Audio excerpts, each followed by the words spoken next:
Donc le programme objet de la présente délibération aurait pu être intéressant.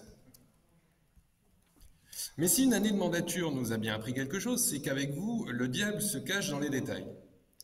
En effet, l'exécutif propose ce soir l'acquisition dans le diffus de plusieurs logements au sein de copropriétés dégradées, donc vous l'avez dont 2 dans notre arrondissement.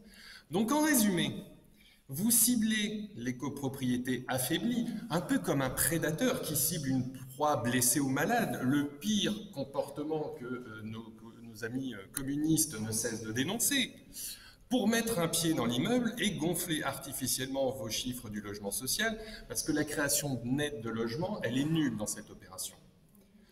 Au lieu d'aider ces ménages dans l'incapacité d'assumer ces travaux, la ville de Paris rachète ces logements privés bon marché appartenant à des classes populaires pour créer des logements sociaux dans le diffus par pur dogmatisme et affichage politique.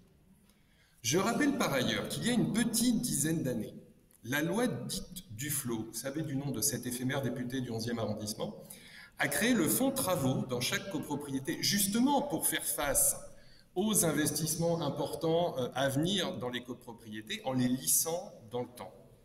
Alors visiblement, ça ne marche pas très bien, un peu comme l'ensemble de la loi Allure promulguée par le président Hollande, dont j'ai déjà parlé. Donc si l'exécutif tient vraiment à aider ces copropriétés en difficulté, il existe d'autres dispositifs qui n'impliquent pas de préemption, comme par exemple des garanties d'emprunt sur de très longues durées. Et là, nous nous retrouverions. Donc je vous pose la question, voulez-vous aider ces copropriétés dégradées et en difficulté, ou voulez-vous seulement faire du dogmatisme et de la statistique par calcul politique? Donc nous ne vous suivrons pas sur la voie politicienne que vous souhaitez emprunter, c'est pourquoi notre groupe s'opposera à nouveau à cette délibération.